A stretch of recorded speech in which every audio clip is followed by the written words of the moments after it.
pay off. Whereas if you're not operating with a record label that will have those resources, you're operating on your own, unless you've got financial backing yourself. Well, first of all, you might not even get the data to know what to do, the money, to use the money for. And then you've got to ask yourself, right, I've got hungry children, I've got a mortgage to pay, I've got this, I've got that. I can't really afford to put any cash down to make this potentially something bigger than it is big, because it is all speculative, it's all a big risk. And it's a question of how much you're prepared to risk. And, I think that's where the relationship with that I've known, that used to work in bars in London, and now they're DJing for Toolroom and doing very, very, very well. And that is because of that relationship and nurturing that talent and being able to put that time and the effort and the resources behind these people at the right time. It's like, okay, you're ready for this. You can't just pluck someone out of the audience, go, there you go, chuck them on a big stage. You've got to work your way through to a point where you can confidently represent a Toolroom brand. You don't just get put on stage and go, yeah, off you go, cheers. It's that working and that real development with that label, and knowing when to react and when to put things in place, and then have the knowledge and the support staff of everybody that works, including distributors. We get data from Simon all the time, all this kind of stuff. You put it all together in one kind of like big sort of jiggery-pokery jigsaw, and hopefully then that provides a platform, a really good solid foundation to then take that artist and kind of go, right, we're moving up here. We know that your track was popular there. Let's look at this. Let's maybe sort of do a bit of that, and then working with their agents if they've got one, or their managers or whatever. So it is all hands on deck massively. Yeah. Just to come into like the sort of debate side of things, given the question, or the relevance of labels, we're talking like a lot about how the label can, bolster all of this.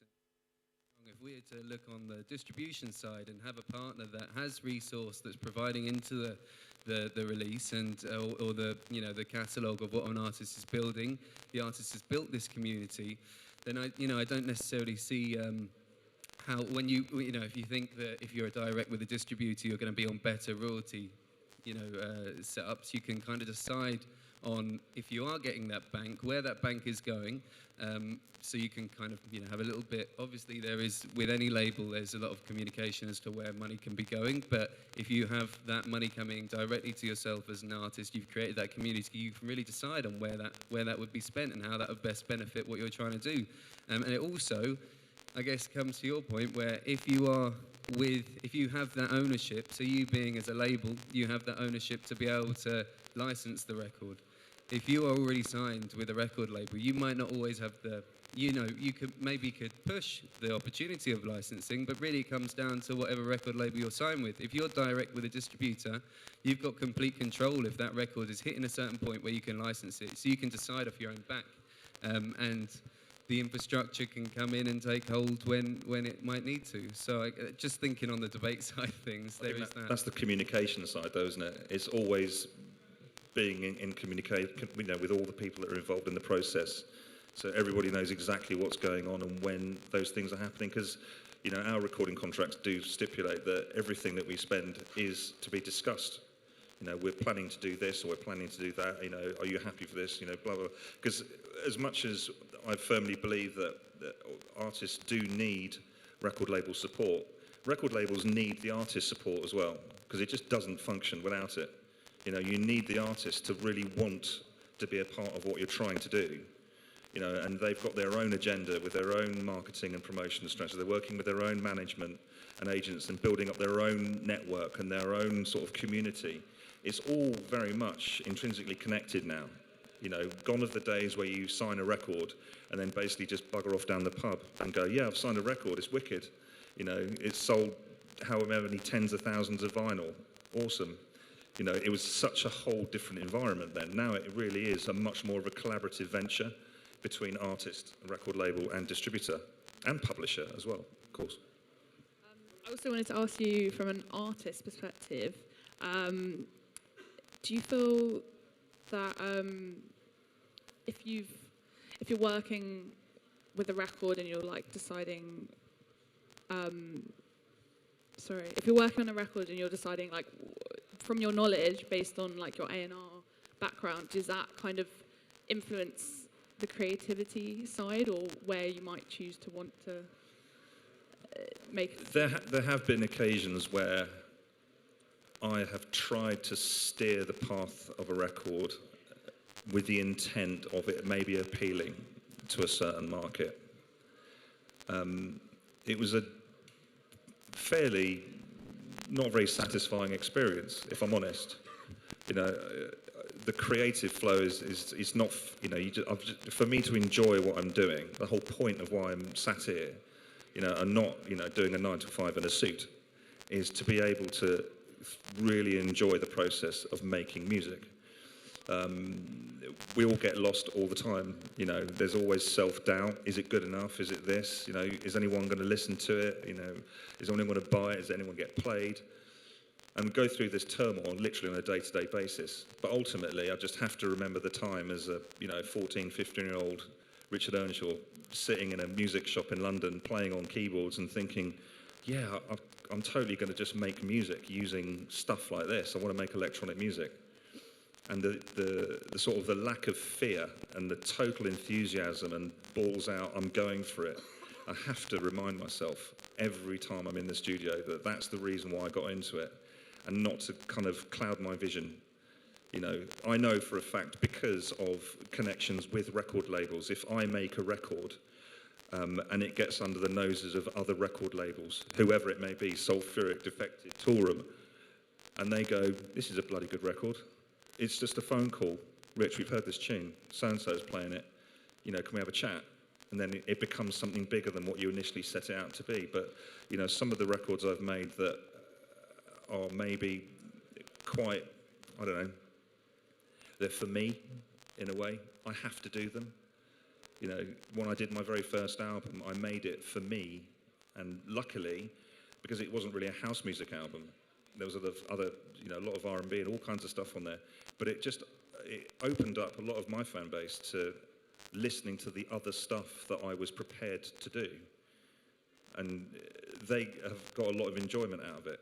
You know, we've got a new Spirit Chaser album coming out, which it's deep house, it's a bit of progressive house, it's a bit of this, it's a bit of that. You can't really put your finger on it. And for me, that gives it the best start to be something that is not going to have a 3-week shelf life. Potentially, it can grow and grow, and, you know, not trying to follow a trend, because, you know, record labels, as we all do, we tend to, when there's a strong trend, it's like, well, we're going to go that way a little bit, because that's what our community wants. So it's trying to kind of throw the anchors down every now and again, and going, nope, I'm not going to do it like that. I'm going to do it exactly like this. And then, you know, getting records that are 20 years old. I've literally been looking through our back catalogue, you know, and it's just like, wow, that still gets played now. I've heard it in this bar, or it's been licensed to that, and it's this. And so I think that's just because of our, you know, stubbornness to just do what we really want to do creatively. And sometimes things hit, and sometimes they don't. But it's all, you know, contributes to the process.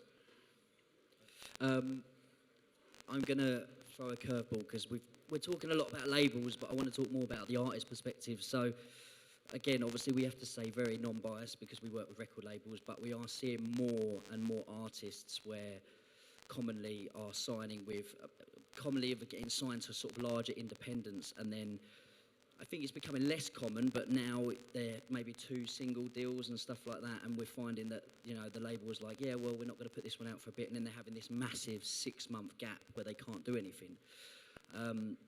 So labels as artists now, they want to, obviously, consistency is key, right? So obviously everything's so fast-paced. If you aren't, you know, out of sight, out of mind, basically. So we're finding that a lot of people in the gaps between their larger touring releases or whatever it may be, you know, they're releasing with us, but they haven't maybe got the finance or the infrastructure. They're not really ready to kind of set up their own full brand record label. Maybe they're not quite there yet, or they really just want to focus on themselves. So therefore, we are trying to offer kind of a launch pad, really, for them to make sure, one, they're staying relevant, but also to keep sort of filling the gap when they're not releasing music with other labels. So I think that's an important thing to sort of take into account, really, other than, you know, yes, record labels, they're relevant, and I'm not saying record labels aren't, as relevant as they used to be, because they are. I think just you want to now explore multiple areas of the industry, but retain a lot of that energy yourself. So if you can do that, I think that's very important, and that's what we're trying to back a lot more at Labelworx. So I think just to build on that, again, from the artist perspective, when I started making music electronically with samplers and synths, I was making house music, but I had no idea that it was house music. I was just making music. I was making beats with samples, and I was playing, I'm a classically trained pianist, so into jazz. I was doing all that kind of stuff. And I was allowed to do that under my own steam without any knowledge of the industry. So I was I wasn't distracted in any way. I was just doing what I was doing. And it was after spending a few years doing that suddenly I was like, oh, there's an actual scene for this. Who are masters at work? Who's Dave Morales? I don't know who these people are. And I started to think, sort of do a bit more research, and suddenly I was like, everything I've done now makes complete sense to me. And so I knew where to kind of put it, where to send it, back in those days, it was literally sending a CD, send a CD demo to this label or that label. And I think if the motive is to have your music on a specific label, I think you're kind of mugging yourself up a little bit, to allow yourself to kind of develop creatively as to what it is that you actually want to do long term. Because, there are lots of short-term solutions, and it's very quick and it's very flash, and bang, you're gone. Next minute, nobody knows what you're doing. But, if you want to have 20 years plus, actually have a fulfilling career in the music industry, you have to have the passion for what it is that you're doing. So I think motivation is really important, so if you want, knowing what events you want to play at, for example, as an artist, these are all things that you can find out under your own steam.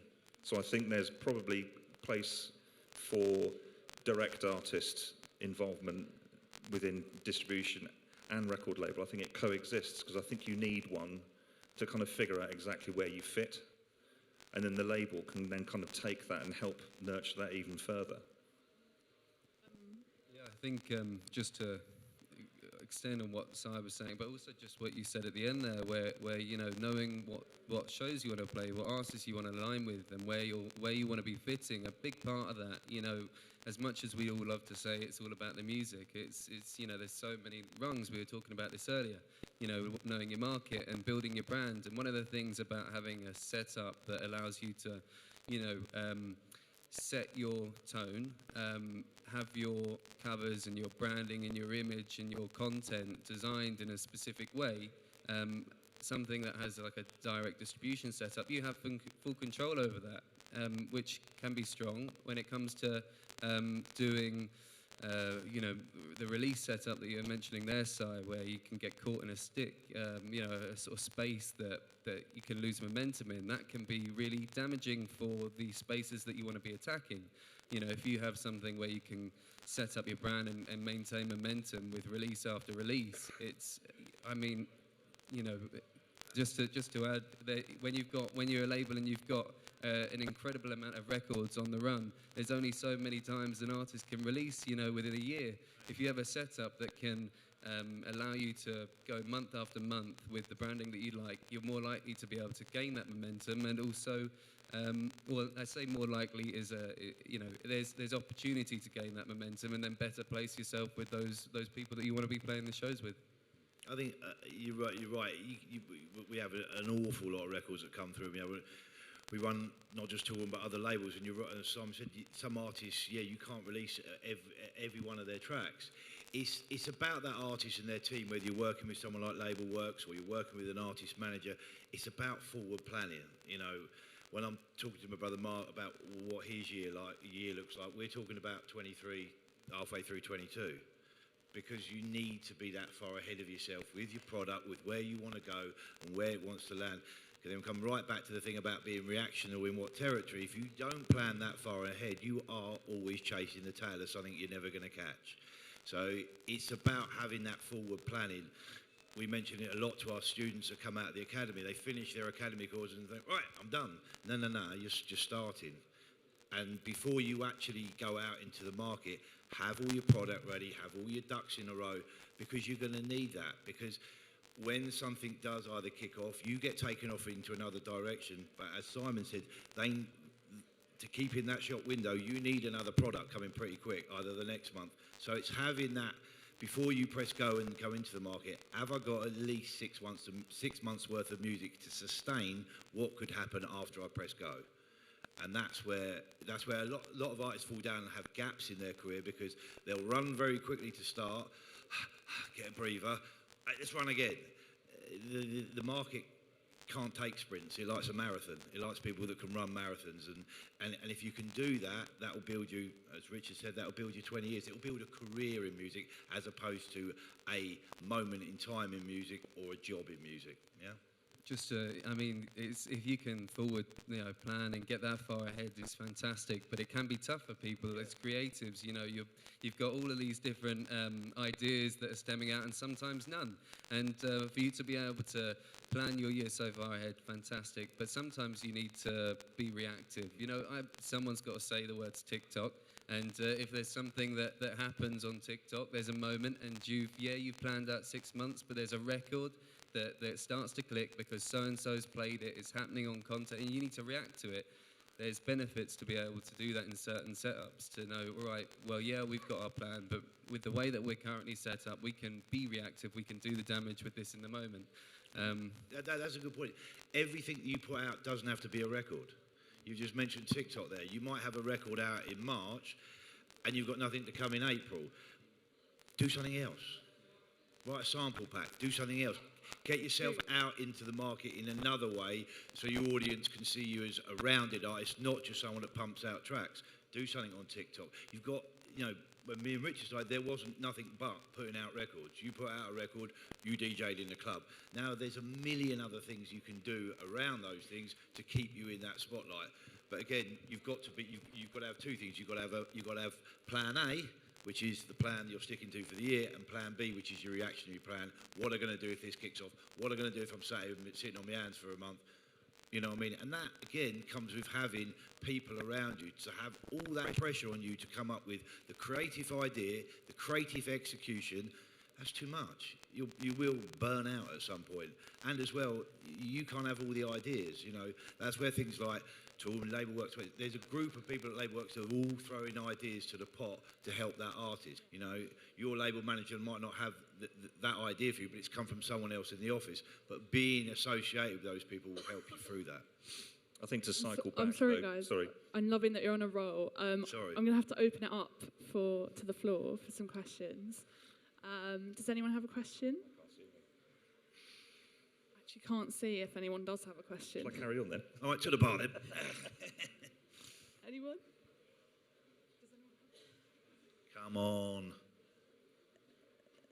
Okay, well, I'll carry on just for a second, Go on. just to kind of finish off what Stuart was saying. I think just to cycle back to the subject matter, is the record label relevant? I think in the absence of management or anything like that, that's where the record label can help the artist, is to encourage a plan, a steady workflow, like you say, not banging tracks out left, right and centre, is to actually help, with some kind of vision for 6 months or 12 months or whatever. Because I know from just my own personal experience, if left to my own devices, I would do literally bugger all, probably.